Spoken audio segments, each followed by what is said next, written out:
Olá, prezados. Vamos a mais uma aula de Teoria das Comunicações 2. Dessa vez, iremos comentar sobre sistemas de comunicação digital. Quais pontos que iremos abordar, então? Primeiro, as informações elas devem ser enviadas através de algum canal de comunicação. Então, as características desses canais nós vamos estudar. As características dos canais dos principais canais. Os tipos diferentes de informações que são transmitidos pelos sistemas de comunicação digital. Já falamos sobre os desafios de hardware, né, de sistema e de rede, nós comentamos algum. Então, vamos ver os principais problemas, como eles influenciam nas comunicações digitais. Também a questão do receptor, um receptor de alta fidelidade, ser capaz de recriar a informação que chegou nele, para que ele possa retirar todo o ruído que aquela informação que chegou continha e mandar apenas a informação através adiante, né, para outro receptor. Essa é a ideia. Então, na verdade, nós vamos fazer a análise de projeto e de desempenho desses sistemas de comunicação digital. Bom, no sistema de comunicação digital, nós temos a fonte da informação, o destino para o qual a informação está indo e a informação propriamente dita. A fonte da informação, as fontes podem ser ou analógicas ou digitais, né? Temos a fonte da informação, se ela for analógica, eu vou ter que transformá-la em digital. Um áudio ou um vídeo analógico, né? Ele vai ser transformado em digital. Vai ter que ser transformado em dígitos. Por outro lado, eu posso ter informações já digitais, como alguns teletipos, ou então textos, né, dígitos, que já são na forma digital, dentro do computador. Serão necessários também transdutores de entrada. O que são transdutores de entrada? Bom, o sinal ele é produzido por determinadas fontes e eles precisam ser convertidos ou codificados em sinais digitais constituídos de 0 e 1 e, além disso, constituídos de 0 e 1 na forma física específica do canal, para que o canal suporta. Nós precisamos de transdutores. Por exemplo, eu posso ter um canal elétrico e vou ter que transformar os dígitos em sinal elétrico. Então, tem que ter um transdutor específico. Vou ter que transformar, no caso aqui, o transdutor de entrada é o contrário, né? Pega um sinal elétrico, transforma em dígitos. Ou um sinal óptico, transforma em dígito. Ou um sinal eletromagnético, né, que vem numa antena, transformar em dígito. E os transdutores de saída fazem um sistema inverso, né? Vou produzir o sinal a partir dos dígitos. O sinal compatível com cada canal a partir dos dígitos. Mas o que é um canal?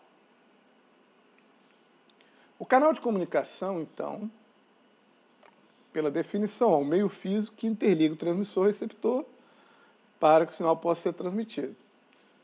Esse canal, então, pode ser sem fio ou cabeado.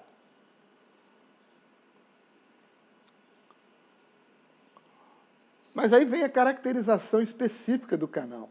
Um canal sem fio, um canal cabeado, ele possui diversas características inerentes, próprias de cada tipo de canal. Os canais, então, eles passam a ser classificados em suas propriedades, como, por exemplo, um canal que produz um ruído gaussiano branco, né, e aditivo. Então, posso ter um canal desse tipo. Posso ter um canal, por exemplo, que seja plano no tempo ou em frequência. O que quer dizer isso? Ele tem o mesmo ganho, ou seja, ele tem um ganho constante durante todo o tempo. E também, ele é plano em frequência, significa o quê? Que ele tem o mesmo ganho para todas as frequências. Por outro lado, eu posso ter canal seletivo no tempo, que é o canal que os ganhos ou as atenuações que ocorrem no canal, elas variam ao longo do tempo. Então, ele é seletivo no tempo. Ou seletivo em frequência, que para cada frequência diferente, ele vai ter uma atenuação, um ganho diferente. Então, são as caracterizações dos canais. Entre os transdutores, a gente tem os codificadores e decodificador. Por exemplo, decodificador e decodificador de fonte. Qual a função desse cara? Na comunicação digital, eu vou precisar, conforme a fonte do sinal, fazer uma codificação específica. O sinal já transformado em dígitos binários, necessário para a representação da informação, ele pode depender de um erro tolerável ou de uma redundância necessária, tanto para que eu consiga transmiti-lo, né, ou para uma representação eficiente. Então, essa sequência de informação, os dígitos binários, né, os dígitos binários que correspondem a uma informação, chamados sequência de informação. Quando eu faço a codificação de fonte, eu posso fazer, ou compressão de dados, o processo é de converter de forma eficiente a saída de qualquer fonte analógica ou mesmo digital em uma sequência de dígitos binários, então, específica, justamente para garantir que eu tenha um erro tolerável ou que eu tenha redundância suficiente para recuperar possíveis erros. O decodificador de fonte, então o codificador de fonte, ele faz a codificação. O decodificador, por sua vez, ele tem, a partir daquela sequência, né, e de um conhecimento de um algoritmo que foi usado na codificação, ele vai fazer a decodificação. Ou seja, tentar obter a réplica mais aproximada possível daquela sequência de informação que foi transmitida. Codificador de fonte, então, ele vai fazer uma codificação para inserir redundância, fazer compressão ou codificar de forma que minimize os erros da transmissão. Uma codificação de canal, agora tem outro tipo de codificação de canal ou codificação de linha, né? Nesse caso, o objetivo é, a partir das características de um canal específico, você produzir, né, introduzir de maneira controlada alguma redundância também, ou alguma manipulação do sinal, né, da informação binária, da sequência de informação, para que o receptor possa superar os efeitos de ruído, das interferências ou outras deformações que o canal possa inserir no sinal. Por exemplo, vamos tomar kbits como sequência de informação e mapear esses kbits de maneira unívoca em uma sequência de n bits chamada palavra de código.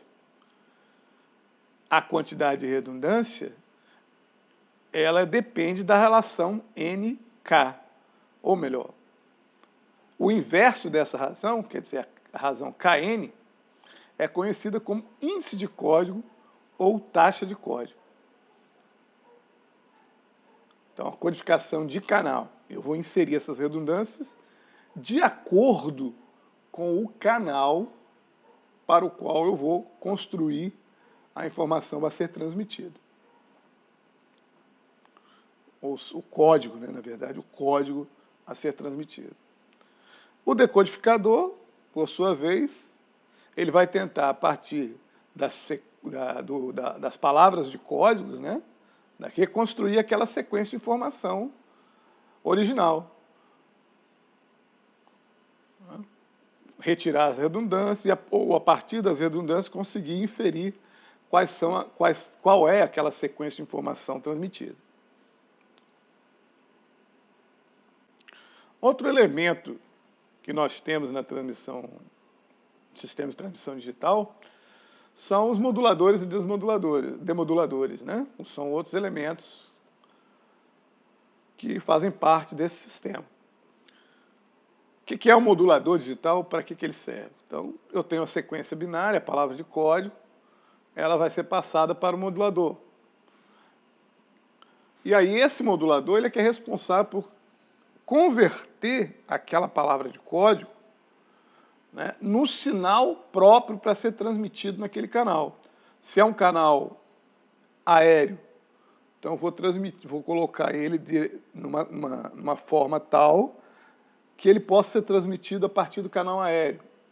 Se for um canal elétrico, né, um canal cabeado, par trançado, coaxial, idem, vou ter que construir um sinal elétrico capaz de transmitir. Então o modulador vai fazer isso, vai construir esse sinal elétrico capaz de ser transmitido nesse canal. Se for um sinal óptico, né, um canal óptico, então vai ter que também transformar, vai ter que ter um modulador óptico que vai transformar num sinal óptico a ser transmitido pelo canal.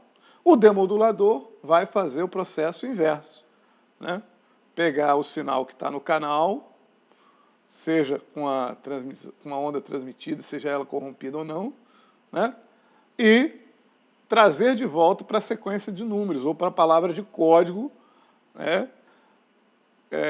Que representam estimativas de símbolos dos dados transmitidos. Então, esses pontos principais é que a gente vai analisar. Bom, no caso aí do sistema, nós temos o algoritmo da codificação de fonte, que vai desempenhar um papel importante em termos de taxa de códigos elevados. O codificador de canal, que vai introduzir redundância nos dados. Então, no primeiro caso, eu posso reduzir o número de bits para uma informação fazendo compressão, né? Aqui eu acabo inserindo algumas redundâncias no codificador de canal. Depois vem o esquema de modulação. O papel aí é na decisão sobre a taxa de dados e a imunidade do sinal contra erros induzidos pelo próprio canal, né? De acordo com a característica do canal. O canal pode introduzir muitos tipos de erro devido ao ruído térmico. Demodulador e decodificador devem favorecer as baixas taxas de erro de bit. Ou seja, ele deve pegar todas essas deformações e erros inseridos no canal durante a transmissão, ou mesmo durante até a codificação, e tentar reduzir a taxa de erros de bit causada por isso. Por eles. Vamos apresentar agora um diagrama de blocos do sistema digital. Bom, olhando passo a passo, nós tínhamos a informação, a fonte da informação, né? Aí temos um transdutor aqui que vai pegar aquela informação, seja ela analógica, né? Vai fazer a conversão analógica digital. Depois eu vou fazer a codificação de fonte. Vou dar um exemplo aqui, por exemplo. Vamos supor que seja um áudio. Então eu vou ter lá um transdutor, que vai transformar o áudio em sinal elétrico, né? Vai fazer a amostragem, e aí vai ter, então, as amostras apresentadas a uma sequência de amostragem, a frequência de amostragem específica. Aí aqui eu vou codificar. Eu posso fazer uma codificação de fonte aqui no seguinte sentido. Posso usar uma codificação PAM, posso usar uma codificação PCM, posso usar uma codificação AD, DA, uma codificação diferencial, né? Só mandar a diferença entre um sinal anterior e o atual, né? E assim sucessivamente. Isso aqui é codificação de fonte. Tem diversas maneiras de codificar a fonte, né? Depois que eu codifiquei a fonte, eu vou fazer a codificação de canal. Aqui eu posso introduzir, por exemplo, paridade. Posso introduzir um código de recuperação de erro, como, por exemplo, Red Solomon, né? Aí que vou introduzir. Aqui é que eu vou introduzir, então, as redundâncias para recuperar os erros dos canais, os erros da transmissão. Depois eu vou entrar no modulador. O modulador ele vai adaptar o sinal, que foi aqui, que é aqui, então, são dígitos binários, né? Ele vai adaptar para colocar no canal, transformando isso num sinal elétrico, num sinal óptico, num sinal eletromagnético, e assim sucessivamente, para ser transmitido, então, pelo canal. Então, essa parte aqui toda está no transmissor. Passou pelo canal, chegou no receptor, primeira coisa que eu tenho que fazer é pegar o sinal que vem do canal, seja ele elétrico, eletromagnético ou óptico, né? E transformar esse sinal em símbolos específicos de um codificador aqui, ó. Símbolos específicos aqui, né? Uma vez que eu peguei os símbolos, eu vou decodificar o canal, retirar as redundâncias, ou então usar as redundâncias para recuperar algum tipo de erro, ou recuperar algum tipo de alguma parte da informação que se corrompeu ou que se perdeu. Em seguida, eu vou pegar aquelas palavras de código, aquela sequência de informação, e jogar no decodificador de fonte. O decodificador de fonte, por sua vez, se eu usei aqui a diferença, né, mandava só a diferença entre a amostra anterior e a próxima. Aqui eu tenho que saber que eu estou recebendo a diferença e ir recompondo as amostras. E recompondo as amostras até ficar aqui todas as amostras com todos os seus valores. E aí, sim, eu vou voltar a transformar aquelas amostras, seus valores, em áudio novamente. Por exemplo, né? E aí preciso do transdutor aí novamente. Então, passo a passo. O transdutor vamos deixar de lado, porque nem sempre a gente usa. São transdutores específicos para cada tipo de fonte. Né? Eu vou codificar a fonte. Então,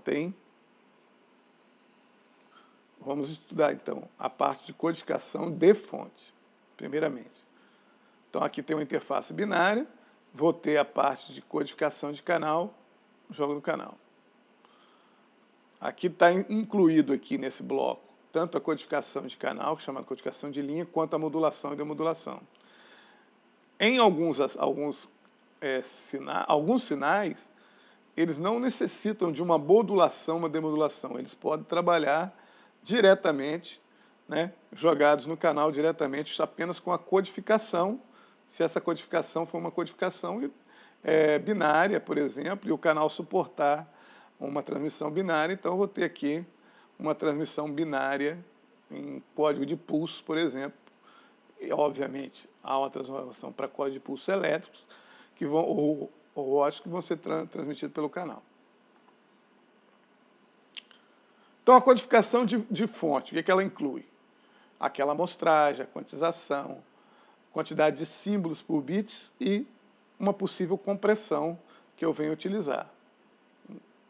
Por exemplo, você pode pegar as amostras e transmitir as amostras como elas foram capturadas, ou fazer uma compressão. Fazer uma compressão, por exemplo, mandar só a diferença. Se eu mando só a diferença, né, eu estou fazendo uma determinada compressão. Porque a gente pressupõe que uma amostra, uma voz, a amostra seguinte ela é muito próxima da amostra anterior. Se eu mando a diferença, eu vou mandar uma informação que tem uma amplitude menor. Logo, eu vou poder usar menos bits para representar essa informação.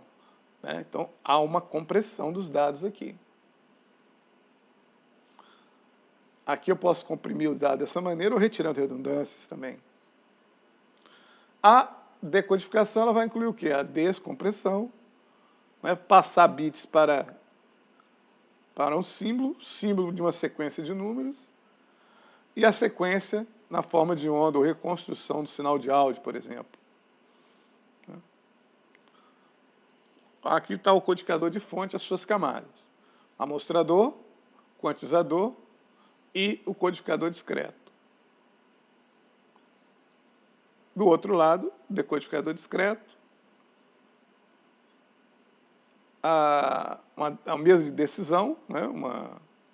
Aqui é a tomada de decisão, conforme a quantização,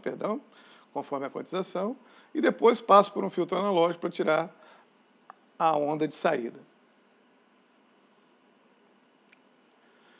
Já a camada de codificação de canal está dividida em codificador, decodificador discreto, usado para corrigir erros inseridos pelo canal, corrigir ou só detectar. Muitas vezes é só detectar, não dá para corrigir. Certo? E aí, em vez de corrigir, faz a retransmissão. E a modulação e a demodulação, que é usada para mapear bits, né, o sinal, em uma forma de onda específica para transmitir em cada canal próprio, né, em cada canal. Na verdade, a forma de onda adequada a ser transmitida a cada canal. Codificação de canal lá, então tem o codificador discreto e o modulador. No receptor, o demodulador e o decodificador.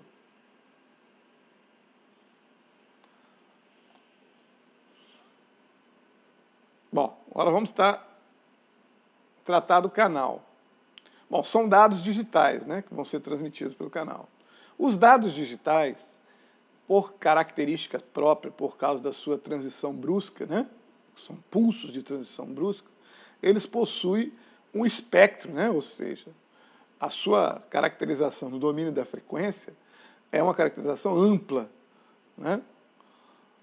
Ou seja, possui um conteúdo significativo de baixa frequência, mas possui um espectro amplo. O canal de comunicação, por sua vez, né, se ele fosse ideal, ele possuiria uma largura de banda infinita. O canal ideal possui uma largura de banda infinita. Então, esse espectro amplo do sinal digital poderia ser passado por ele sem perdas. Mas o canal real, por outro lado, ele não tem largura de banda infinita. Além disso, ele causa alguma dispersão, né? Dispersão por quê? Justamente porque a resposta em frequência ela não vai ser um passo abaixo ideal, né? Não vai ser. Então, vai haver uma dispersão do conteúdo mais significativo de baixa frequência dos dados digitais.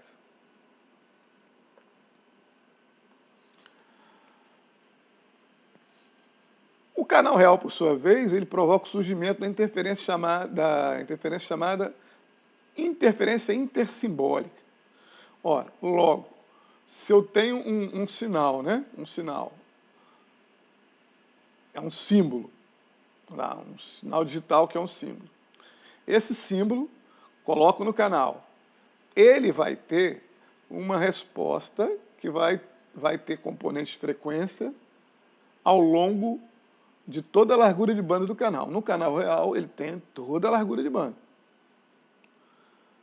À medida que eu coloco um outro símbolo junto com ele, também vai acontecer a mesma coisa, mesmo no que esses símbolos têm uma característica específica para se separar um do outro, né? Mas vai haver, então, uma interferência entre um símbolo e o outro.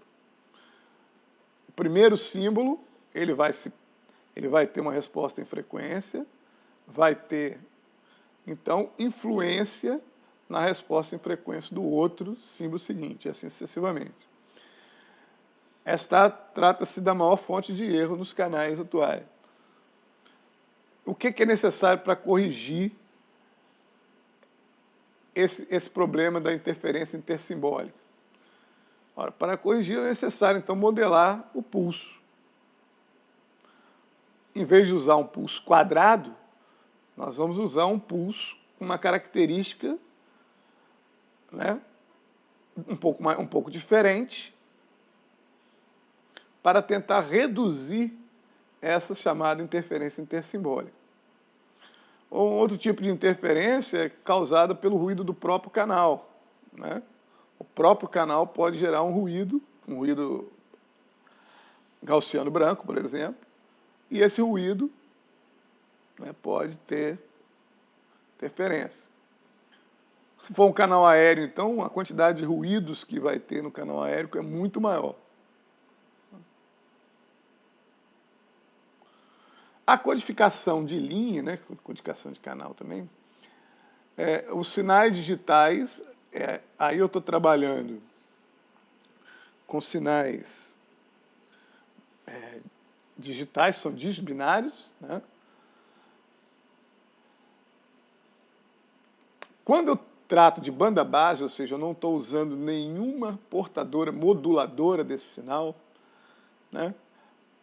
Esses sinais digitais eles vão empregar códigos para fornecer algumas características espectrais particulares, né?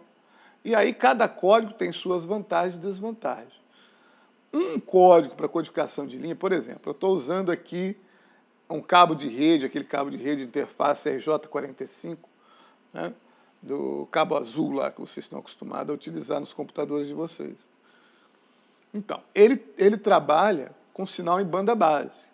Então, eu não tenho uma onda moduladora, eu não tenho modulação, é só a codificação de linha, né?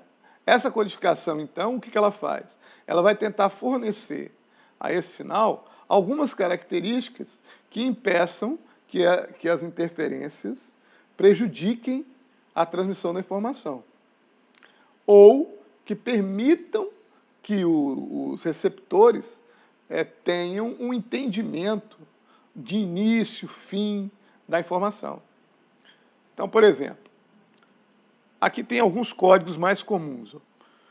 Retorno a zero, unipolar ou bipolar, ou seja, o pulso representa o bit 1 e retorna a zero. O pulso representa o bit 1, sobe, vai a um valor de tensão, e no meio do bit retorna a zero. Tá certo? Vai no meio do bit retorna a zero, e assim sucessivamente.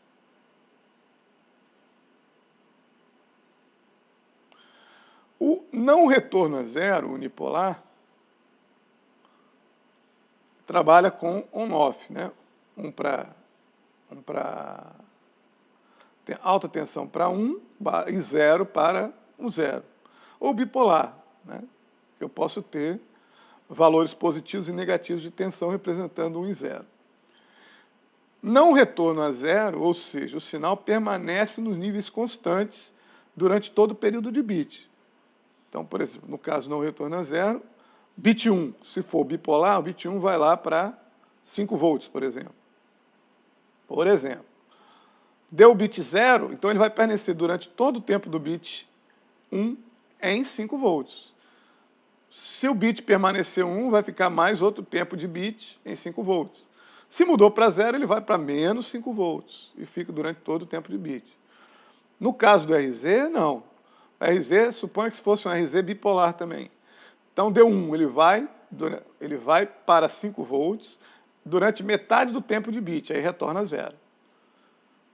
Permanece em 0. Se continuou 1, ele volta de novo para 5 volts, permanece até metade do tempo de bit, depois retorna a 0. Se inverteu para 0, ele vai para menos 5 volts, permanece metade do tempo de bit e volta para 0. E assim sucessivamente. A codificação usada nesse cabo de rede Ethernet que a gente usa é chamada codificação Manchester, que é um tipo especial, onde eu tenho 2 pulsos usados para representar cada símbolo. Pois nós vamos ver como é que é cada código desse, aqui na próxima. Bom, aqui eu tenho algumas codificações de linha. Pelo que vocês perceberam, pelo que vocês ouviram do slide anterior, é fácil identificar agora o que são essas codificações. Primeiro caso aqui, ó, o tempo de bit, ó. Bit 0, bit 1, bit 1, bit 0, bit 1, 0, 0, 1. Durante todo o tempo de bit, ele permaneceu num valor, né? Então, é não retorno a zero. Por outro lado, ele é unipolar, porque só o 1 que tem valor de tensão, o 0 é 0. Poderia ser só o 0 também com valor de tensão. Depois nós vamos ver. Nesse caso aqui, ó, é o não retorno a zero, só que bipolar. Porque o 1 vale a amplitude A E o 0, amplitude menos A. Tá vendo? Então é não retorno a zero e bipolar. Esse aqui, ó, é o retorno a zero unipolar. No 0 ele permanece no 0, no 1 ele vai para 1, fica metade do tempo, retorna a 0. Vai para 1, fica metade do tempo, retorna a 0. No 0 permanece em 0 e assim sucessivamente. Este aqui, por exemplo, é o ANI. Né? Permanece em 0. Esse aqui, por exemplo, é o bipolar. Retorna a 0, bipolar. Então, mas só é um tipo de retorno a 0 bipolar, só caracterizando o bit 1. Então, bit 1, ora ele é no sentido, ora ele é no outro sentido. É chamado inverter. Bipolar inverter. E aqui eu tenho o código Manchester. O Manchester, no meio de cada bit, ele tem uma transição. Se o bit for 0, ele vai de menos A para A. Se o bit for 1, no meio do bit. Sempre no meio do bit. Se for 0, ele vai de menos A para A. Se for 1, ele vai de A para menos A. Ora, como o próximo bit aqui era 1, ele tinha que ir de A para menos A no meio, então ele tem que fazer uma transição subindo aqui de novo. Né? Senão ele não consegue descer. E assim sucessivamente. Então esses aí são as codificações específicas. NRZ unipolar, NRZ bipolar, RZ unipolar, RZ bipolar com inversão no bit usado para o bit 1 e nenhum pulso para o bit 0 e o Manchester.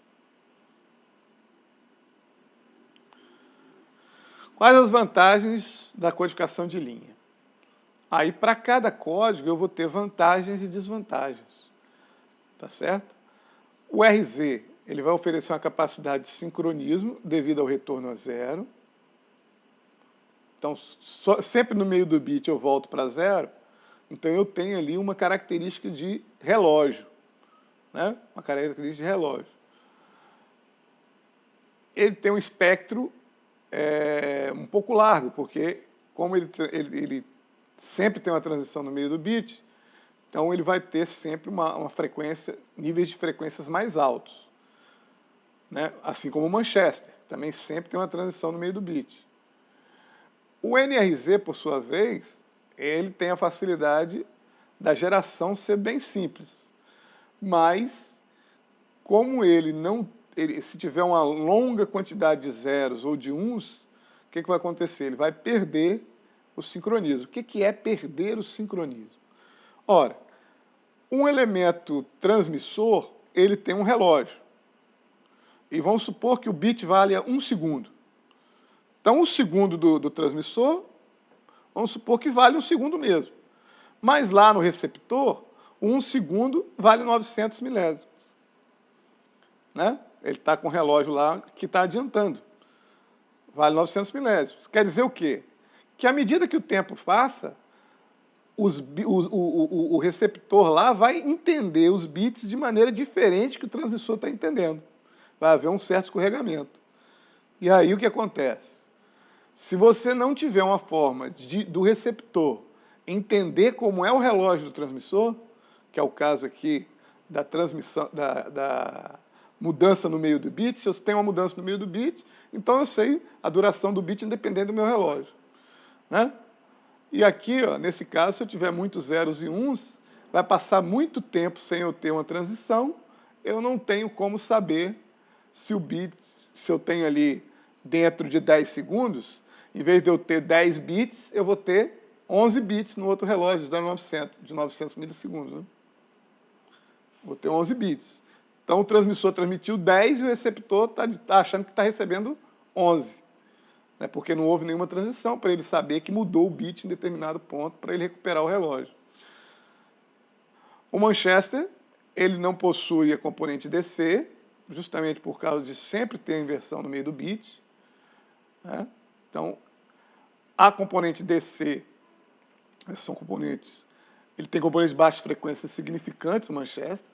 Então, ele tem uma característica para